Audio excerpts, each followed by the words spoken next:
Welcome back to the This Day podcast. Today on the podcast, we have worship duo Jenna and Zoe. These ladies have an incredible passion for loving Jesus. They are a worship duo, and I'm so excited for you guys to hear their hearts behind their ministry today. It was such an honor to talk with them, and I cannot wait for you guys to hear their heart, their ministry, and their mission. So tune into our conversation together now.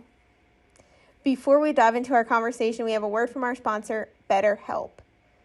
BetterHelp is an incredible mental health counseling tool that you can seek help from professional licensed therapists wherever you are in the world. You can hop on a Zoom call, you can hop on the phone, you can meet with a therapist around the clock. Whenever you need to talk to someone, BetterHelp is there to help you.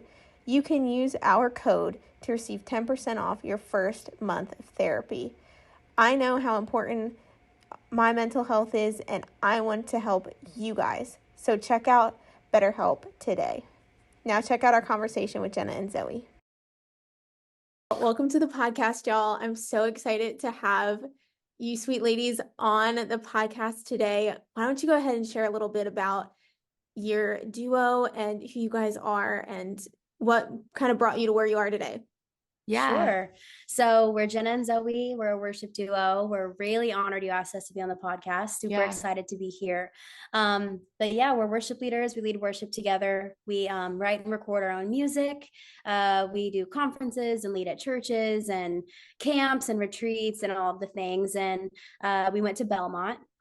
We graduated from Belmont in 2018, and that's how we got our start. And we met and we ended up singing together, like opening for this band at the time. And the first time that we performed together, it just felt like, wow, this is what we're supposed to be doing. Yeah. And it really felt like God had purposed that for us to lead worship together. And it makes so much more sense together than it did apart.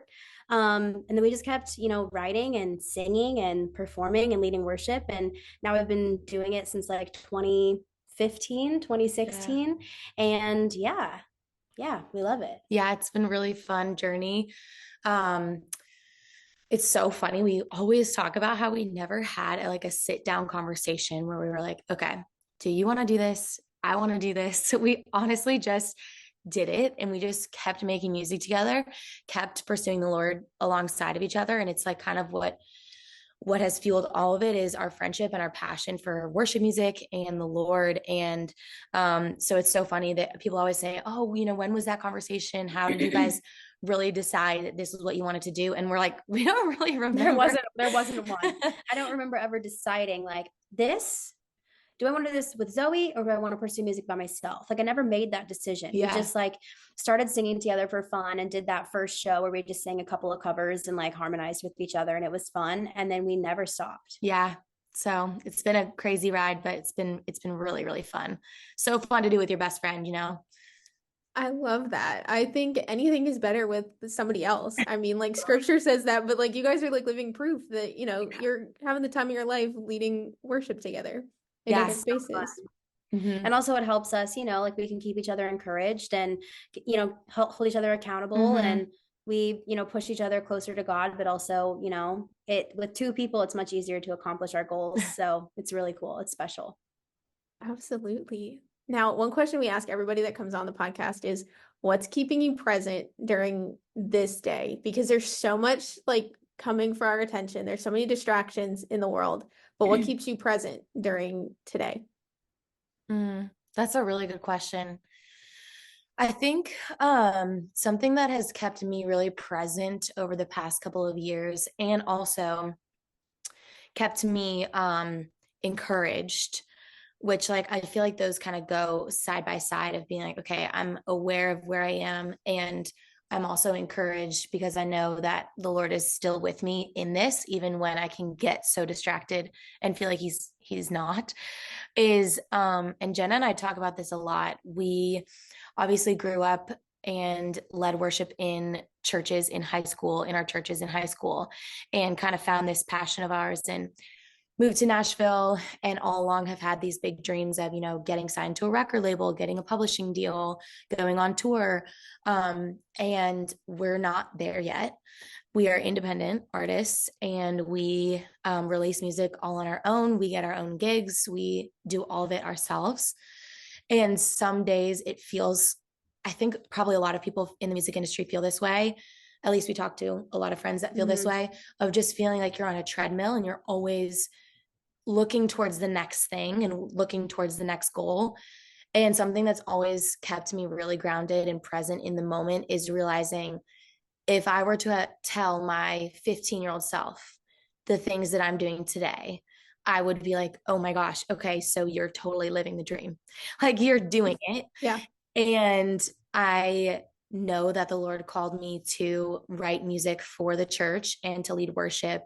And if I take a step back, I'm realizing that I am doing that right now. No, I don't have a record label. No, I don't have a publishing deal. No, my songs are not being sung all over the world. But when you strip all of those like big, huge, crazy dreams and boil it down to really what he asked of me, which was just like write songs for the church and lead worship, I'm doing that right now with Jenna, and we're getting to do that all the time. And yes, I have big dreams. The Lord loves for us to dream. Like he loves that. And so those dreams aren't bad things, but it keeps me so present to remember if I were to tell 15-year-old me what I'm doing now, the people that I'm writing with, the encounters that I'm having with him, the experiences that we're getting to have together, sharing the gospel, leading worship, writing songs, I would be so proud. Yeah. So that really keeps me present. Like keeping your eyes on what is the purpose, like what has God called me to, and who is God to me? Like when I keep God as the center of everything in my life, and I remember he called me to be a worship leader, and I am one. Like that's the simplest form is really satisfying. And then I also think what keeps me grounded as well is just community. Like I feel really fortunate to have like incredible Christ-filled friendships in my life. And when I keep myself committed to Bible studies and I keep myself committed to spending time with those friends who like push me towards the cross, like that always helps me feel like I'm present this day. Like I have spent time with people who push me towards the cross and speak life over me and remind me of who God says I am. Then like I feel so full of gratitude, and like today feels like a great day. Yeah, that's good. That is so good. And I think it comes down to the whole thing too of like staying in your lane, right? And like not looking to the right or to the left of like, oh, this person's running faster than me and this person's doing that. But like you keeping your eyes fixed and focused on Christ. Totally. Because there's like so many people like in this town or like outside of this town that are doing, the same thing or doing it different or whatever. Yes. Yeah. It's too easy to look at someone else and be like, they're my age or they're younger than me and they're doing bigger things than I'm doing. And it's like, that's not it. Like, like I need to run the race set before me, not try to run the race set before them. Yeah. That's exactly. That's so good. Now, you guys, you lead in worship. Now, you could have picked like any genre of music. Belmont, we know, is an incredible school filled with so many different artists. Why worship, and why did you choose worship? What made you guys pick that style for you guys? I don't even know that I chose it as much as God chose it for me. Like I remember being little, and I didn't sing for anyone. I was little. I was way too scared. And I had this dream of like in a different world, I'm brave and I auditioned for American Idol, and like I get to sing for people and like I get to perform, but I'm not going to do that because like I'm too scared. I'm like that's just, I'm not going to do that. And then I kind of like shelved my idea of what if I like was a performer. And then I was just like in choirs and like did things that I was like group performances rather than solo performances. And I really committed most of my energy to sports. Like I played volleyball and basketball and I cheered and I like loved those things. And music was just kind of like a side thing that I enjoyed. And then I really felt like God called me to, I loved cheer. That was like my favorite thing. And I really felt like junior year of high school, God called me to quit. And I had put like years of practice into that. And I did it, which is crazy because like I just can't picture myself at 15, God telling me to give up something I love. And I was like, okay, I'll do it. And then I had a friend that I loved reach out to me, and she was like, hey, I know this is kind of like random, but I think that you should audition to sing at church. And like everybody at my high school went to this church across the street. And I was like, I can't do that. Like, no way. And she was like, no, I really think that you're supposed to audition. She's like, just audition. You don't even have to do it. Just audition. So I guess like the Holy Spirit filled me with courage, and I auditioned, and I made it. And then I was part of this like singing group at the church. And then all of a sudden the worship pastor was like, I want you to start like singing solos, like leading worship on your own. And it was so scary, but like I trusted him, and he was like such a good worship pastor and vocal coach. And I was like, I don't feel like I chose it. I feel like all along people like pushed me in the right direction. And then I ended up leading worship at this church. And of course I'm leaving out so many details, but like I don't remember choosing like, I'm going to be a worship leader and I'm going to pursue this. It was like God like pushed me through these doors and used people that I trust to get me there.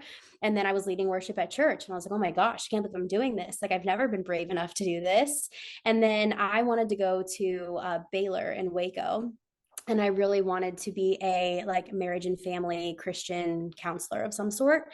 And I was like, that's what I'm going to do, but maybe I'll just audition for Baylor's music school, and I'll just audition for the music school, but I'm probably not going to do it, but maybe I'll just audition, but then I'll go to Baylor and I'll actually be a therapist, but I'll just audition for fun. And so I was going to audition at Baylor. And then the guy that played piano at my church, like brought me this pamphlet one day. He was like, hey, I think you should look at this school, Belmont. I was like, thanks, but no thanks. And I took the pamphlet home, and my mom was like, you have to apply. And I was like, I'll apply, but I'm not going to audition. I'm auditioning at Baylor. And if I choose to do music, I'll do music at Baylor, but most likely I'll be a therapist. And my mom was like, we're going to actually audition. And I was like, fine, I'll audition, but I'm never going to go there. Fast forward, I auditioned at Baylor and I auditioned at Belmont. And Belmont is like a more like prestigious music school to get into. And my audition was horrible. I was like, there's no way I'm getting in. Like it was the worst I've ever sang in my life. And my audition at Baylor, I was so proud of it. I was like, I've got this. Like I was so proud of that. And I did not get into Baylor, and I did get into Belmont. And I knew that I was like, God was forcing me to go to Belmont. Like that's the plan he had for me, and he was going to kick me through the door. And so I ended up at Belmont, and I was like, I guess I'm pursuing music at Belmont. Like that's what I'm doing. And then I met Zoe and we did that show, and it was fun. And I was like, I feel like I fell into it. Like God guided my every step, and I didn't make the big decisions. I just made the small ones. And then he like allowed me to follow him into this life that I love. Yeah. That's so cool. It also, that just speaks to like the importance of the people around you, and that they are, God's going to use whatever he's going to use to get you where he wants you to go. My story is a little simpler. I honestly just feel like it was the only thing that made sense. It's kind of the opposite.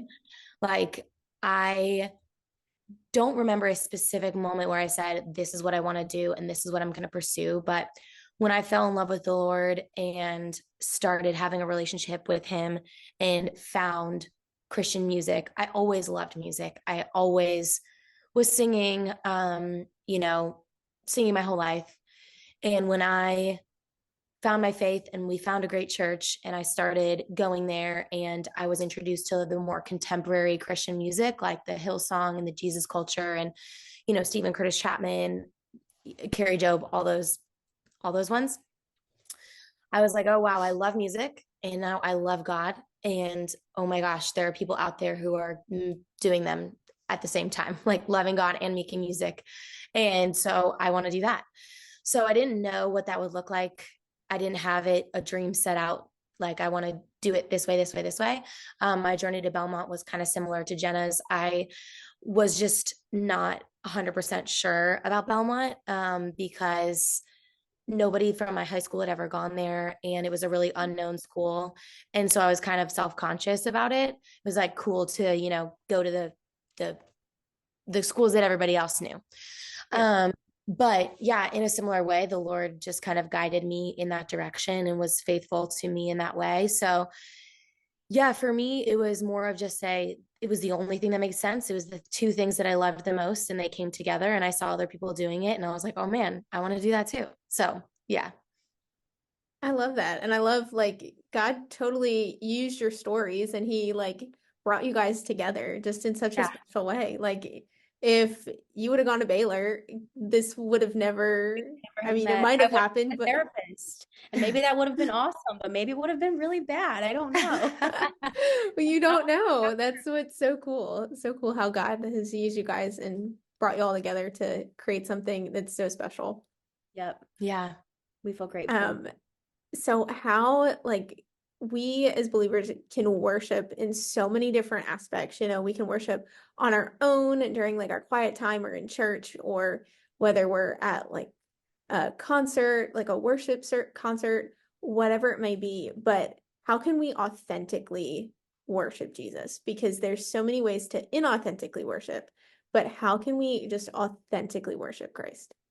It's a good question. I feel like I'm still figuring out the answer, but I think that we were a part of a church for a couple years on staff and went through a hard season with that about a year ago. Left the church, not the capital C church, but that church, and it's been hard for me in the past year to find that place of authentically worshiping him again without thinking about like the trauma that we walked through, without thinking about some of the hardships of trying new churches, and without thinking about the person sitting next to me, without thinking about what the worship leader, as a worship leader, I'm always like looking at the worship leader, looking at what they're doing, what the song selections are, what they're singing, all this kind of stuff. Like there's so many things that go through my brain that feel like barriers to entry an authentic place of worship.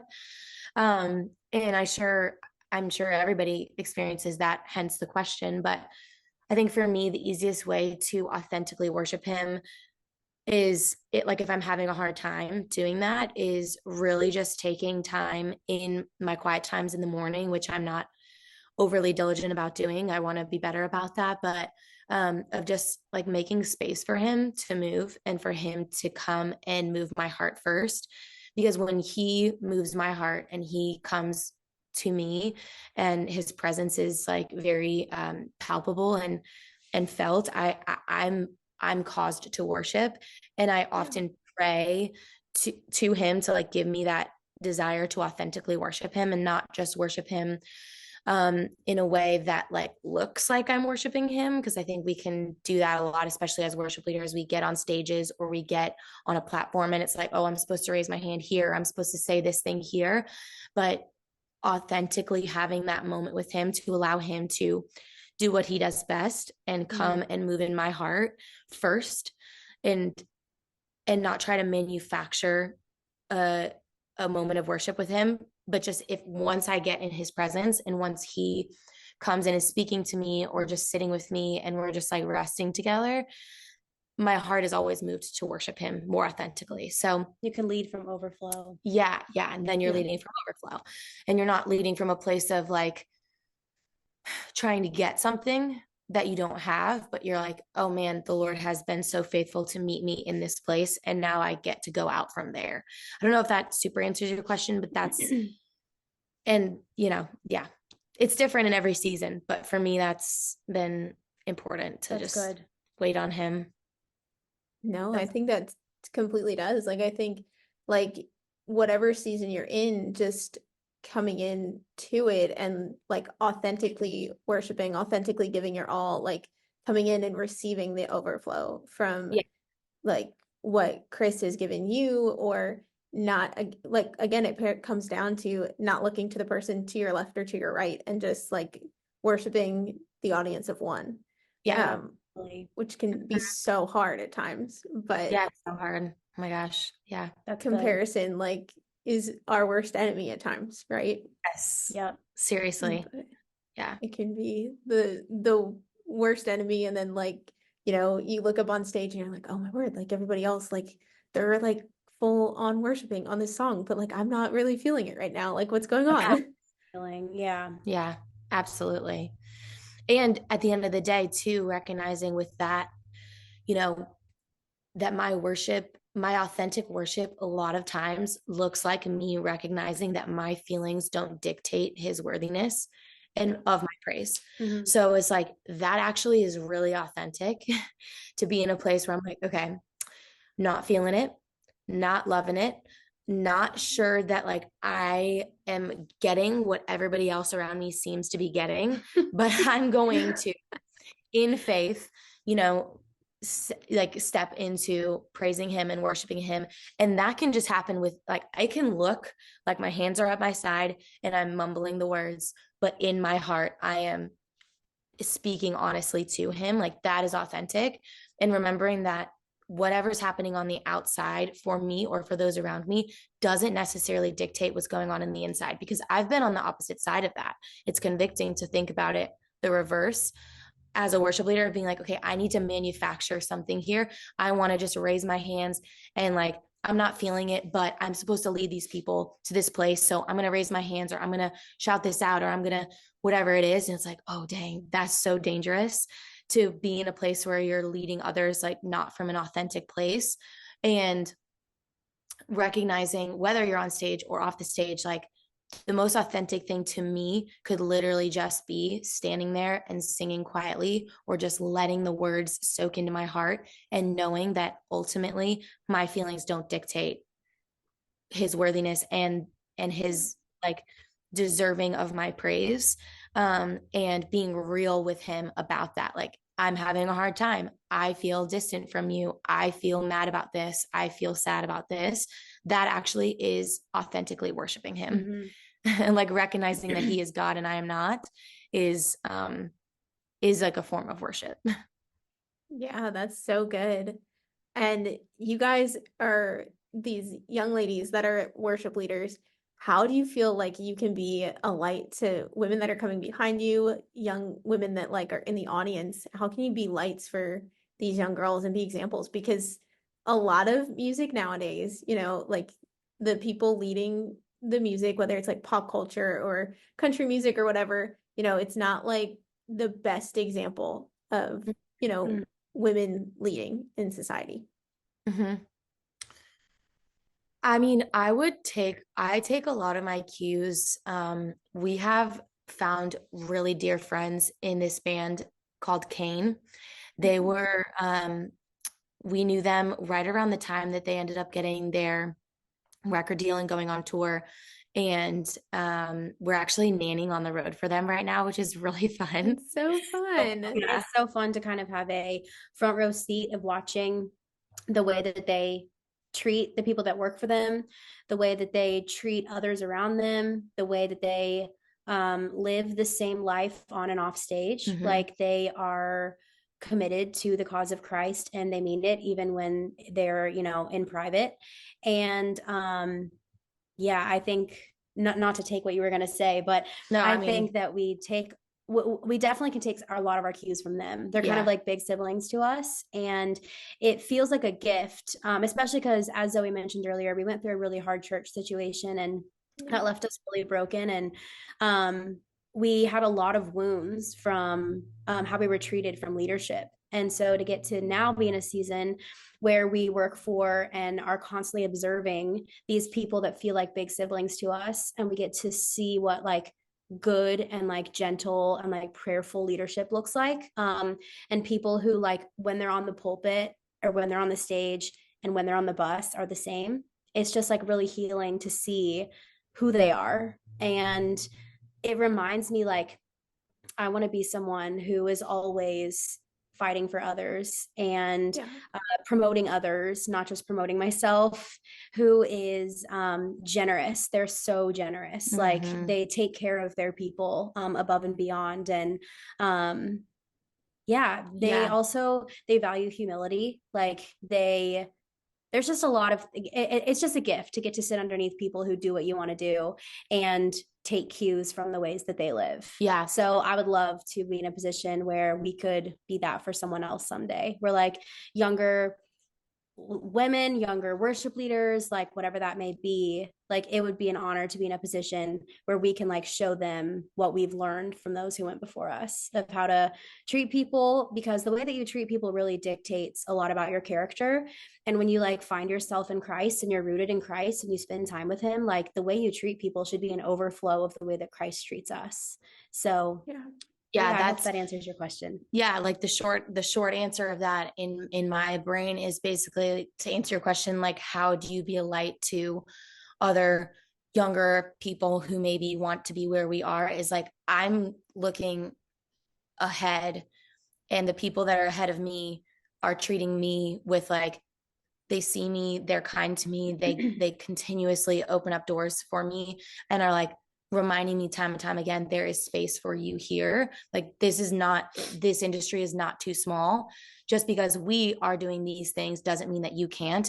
And so it's the same way with forgiveness with the Lord. When you can forgive others because you have been forgiven of so much, like, I can extend this grace to somebody else because I know that the Lord has extended that to me. It's the same cycle of like, wow, we are blessed to sit underneath these people who are a couple years ahead of us, doing things that we want to be doing, watching them, learning from them, and what they have extended to us and the way they have treated us. It just causes me to want to turn around and do that same thing. Mm-hmm. So that's, I feel like, how you can be the light is if you don't have somebody who's doing that for you, you could maybe start that train of turning mm-hmm. around and saying, okay, I didn't feel like people wanted to open doors for me or let me in on like the secrets of the industry or whatever it is. Like, there's no secrets, but it's all, there's a lot of like feeling like you can't fully see what's going on behind the scenes if you're not in the right crowd. Yeah. And absolutely. just breaking that barrier down, especially in the church. Like, no, there's not something going on here that you're not allowed to be part of. Like, there is space for you. There's room for you. And that's been really healing for us in the wake of everything that we went through, but also just on this journey. I also think this is like a different way, but a way that I enjoy like attempting to be a light, it is on social media. Like, it sounds silly, but everybody uses social media, and like time and time again, I'm really blessed by some of the things I see on social media, like testimonies and worship videos and like scriptures and like pieces of sermons. And I really think social media is also fun. Like, it can be all of the bad things as well, but it also can be some of the good things. And so I enjoy like posting things on our social media about like God's goodness. And I think social media it's a powerful tool, whether that's for good or for bad, but it can be a powerful tool for good. So good. Absolutely. I think that's so good. And I think you guys do a great job of like stewarding, the platform you've been given and stewarding it for good and showcasing, how God has been faithful to you and what he can do to somebody else. Thank you. That's kind. In such a good way. Now, where can people, if people are like, we just love these sweet girls and we want to know more about them, where can they go to keep up with y'all? We always point people to our Instagram. Yeah. Our handle is at It's Jenna and Zoe. So ITS Jenna and A&D Zoe. And like we said at the beginning of this, our duo name is Jenna and Zoe. So super easy. And you can find us on Spotify, anywhere you listen to music, Instagram, TikTok. Yeah. Social media and music platforms, and you'll find us. Mm-hmm. Well, y'all, this has been one of my favorite conversations. I've loved it. Thank you guys so much for hopping on here and doing this. Thank you for having us. Yeah, seriously, it's so cool that you asked us to be part of this. Yeah. We are honored. Yeah. Thank you. Well, yeah, I'm so grateful. Definitely enjoyed it as well. It's always good like to talk to you and get to talk about what God's doing in each other's lives. So thank you for asking us. Thanks for listening to the latest episode of the This Day podcast. We have so many things coming up in 2024, so be sure to stay tuned. Know that you are so, so loved.